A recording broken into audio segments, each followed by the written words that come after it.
Nicola? What's going on? I heard you were admitted to hospital. Hi, Wendy. Yeah, that's right. I'm in the hospital now. I was so surprised when Joe told me. I couldn't believe it. Sorry for causing a fuss. Anyway, you'll be able to get discharged tomorrow, won't you? Huh? Tomorrow? Oh no, you didn't forget, did you? We have guests due to come tomorrow morning, so I need you to be here first thing to make the necessary preparations to entertain them. I told you this, didn't I, Nicola? Ah, yes, and before that, you'll need to vacuum the living room where everyone will be gathering, plus the entrance, hallway, and kitchen. I'm sorry, but I don't think I'm going to be able to make it tomorrow. Good grief. So let me get this straight. Not only did you get admitted to hospital all of a sudden and without telling me, but now you're refusing to carry out your duties as my son's wife? Why did my son have to choose such a sickly woman for a wife? I ask myself that question every day. Sickly? No, I'm not. The reason I'm in the hospital is... Be quiet. If you got admitted to hospital and you're not injured, that must mean you have some kind of disease. If you have a disease, that means you're sickly. Chances are slim you'll ever produce an heir for our family at this rate. No, listen to me. Do not answer me back, young lady. I asked Joe. He told me you've been refusing to do housework lately because you feel sick and have been palming it all off on him. Do you take joy in forcing my son to do a woman's job? I never forced him. I regularly see my poor son wheeling a shopping cart around the supermarket on his way back from work. To think you force a grown man in a suit to go grocery shopping. His pride as a man must be at rock bottom. How could you do this to him? Oh yes, and I couldn't help but notice lately. You've started getting fat, haven't you? Just more proof you've been lazing around the house stuffing your face while you force the housework onto my poor son. My poor Joe. He doesn't deserve this. Please, listen to me, Wendy. You and my son will be getting a divorce. Huh? When you get discharged from the hospital, I'll be moving the discussion forward. Your days are numbered. Wow, what the hell? Where did this come from all of a sudden? There's no way a sickly excuse of a woman like you could produce healthy children. There's nothing else for it. I'll have him get rid of you and find someone healthier. That boy will have to learn how to choose a good woman. Wow. I have nothing else to say to you. After the divorce, you won't be welcome anywhere near mine or Joe's house ever again. Make the necessary preparations for getting out of our lives forever. Hey, Nicola. Today was the day you got discharged from the hospital, right? I just came to your room, but you were gone already. I wonder if we missed each other as you were leaving. Joe, I'm sorry. I had my dad come and pick me up. Huh? Your dad? Why? I'm at my folks' place now. Huh? How come? That's the first I've heard of you going to your folks' place when you got discharged. I thought you'd be coming with me. What's going on? Did something happen? Yes. By any chance, was it something involving my mom again? Please, tell me what she did. I'm worried about you, babe. I got a message from your mom on the first day I came to the hospital. She said your family had no need for a wife as sickly as me, and that she was going to have you divorce me. Huh? Sickly? Surely your hospital stay couldn't be helped. I did try to explain that to her, but it seems she interpreted the fact my belly grew due to the pregnancy as me lazing around the house doing nothing while forcing you to do the housework. She rattled on and on. It was one unreasonable request or malicious insult after the other. She was really bad this time.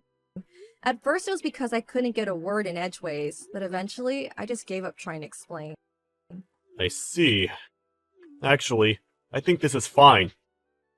Even if you did explain to her, she would have probably just found something else to pick fault with. Rest up at your parents' place for the time being, babe.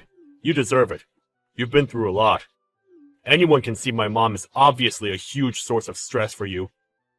I think both of our minds will be more at ease if you're with your mom and dad. Sorry I didn't tell you I was coming here beforehand. I did actually plan on coming back to the house until this morning. But when my dad suddenly suggested I go back to their place instead, I changed my mind. When I thought about the possibility of your mom figuring out where I was going, because she's so overprotected of you, she goes to great lengths to be aware of every minute detail of your life.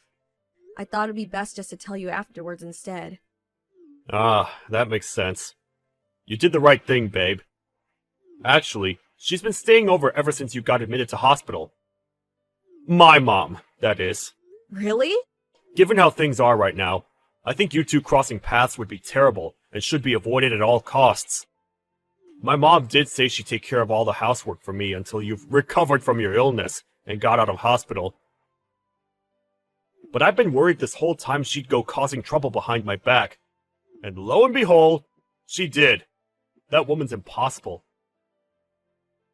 She can't keep getting away with this. Your dad made the right judgment. I see. I'm glad you understand, Joe. Thanks. Let's not correct my mom's misunderstanding that you got fat for the time being.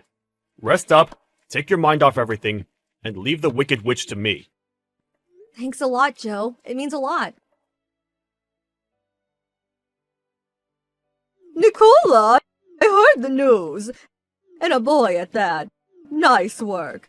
But good grief, I've never met a woman as dishonest as you. Why do you have to be so standoffish with me? I had no idea you were pregnant. You haven't come to see us even once since you got out of the hospital. I want to see my grandson. I did suggest to Joe that he divorce you for your repellent behavior, but he's adamant that won't be happening. That boy is so stubborn. Now he's sulking and won't speak to me, so I can't even ask him about my precious grandson. Thinking about it now, I'm guessing you must have gone back to your folks' home and had a home birth. If you had any sense about you, you wouldn't have troubled your parents and given birth in my house instead. Oh well, I suppose you did produce a male heir, so I shouldn't be too hard on you. I'll tell you what, just this once, I'm willing to overlook it. Anyway, when will you be coming back? I want to see my darling grandson. It's almost been a month now and I still haven't seen him. We have to show off our heir to the relatives and neighbors, you know. So please get back here as quickly as you can.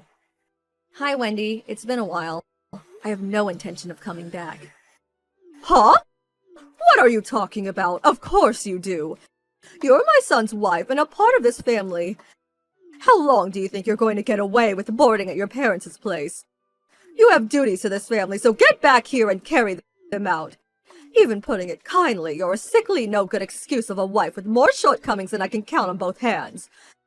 It would be one thing if you at least accepted that and worked hard to serve family by way of making up for your defects, but no, you're stubborn and disobedient to boot. I'm a sickly, no-good excuse for a wife, huh?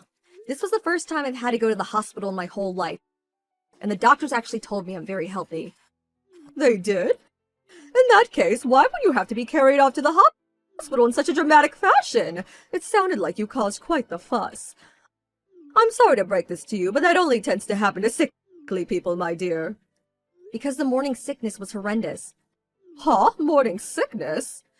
I could barely stand for a few minutes without getting out of breath, so my doctor recommended I admit myself to the hospital to be on the safe side. You were on the maternity ward the whole time? That's right. Why didn't you tell me? I'm your mother-in-law. I didn't feel like it anymore. What? I did intend to start keeping you in the loop once I entered my 12th week. But then when the morning sickness got bad and I admitted myself to the hospital way earlier than planned, I thought it'd be better to let you know then. I spoke to Joe about telling you too.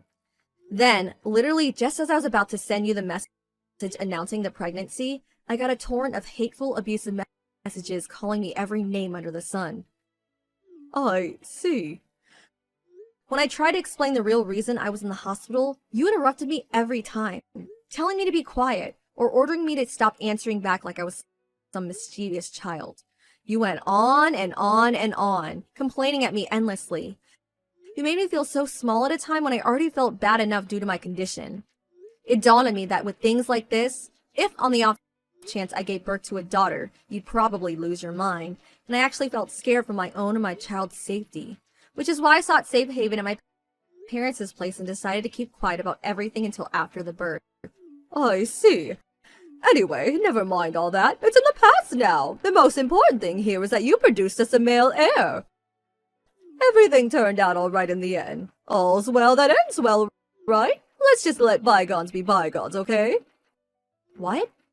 So when will you be coming back here? I want to see the little heir's face. You think I'm just gonna forget about everything that easily? Bye. Wait, what? Nicola? Mom, it's Joe. Oh, Joe. I just had some awful messages from Nicola. Awful, huh? I saw the whole conversation. I sat next to her. What? You're together now? Yes, we're together now. Or rather, I moved into her place. What? I'm only going to give you the quick rundown here. The quick rundown? This weird obsession you have with looking at our family like we're part of some kind of royal succession drama in medieval Europe? Eldest sons, brides, heirs. I couldn't care less. Huh? All I care about is protecting my family, Nicola and my son. And I have no interest in continuing to have anything to do with anyone who bullies my wife. That's why we're cutting all ties with you, Mom. Cutting all ties? It goes without saying, but you'll never see your grandson. Oh my god! That child's the heir of our dynasty, just like you were. Do you seriously think you could do this to me? Dad gave us the go-ahead. What's the problem? What? Anyway, Mom, I gotta ask. Heir? Dynasty? What the hell are you talking about? You're the only person I've ever heard using those old-fashioned words outside of movies. Besides, Dad works in an office cubicle looking at numbers on a screen for crying out loud. He's hardly the king of France. But...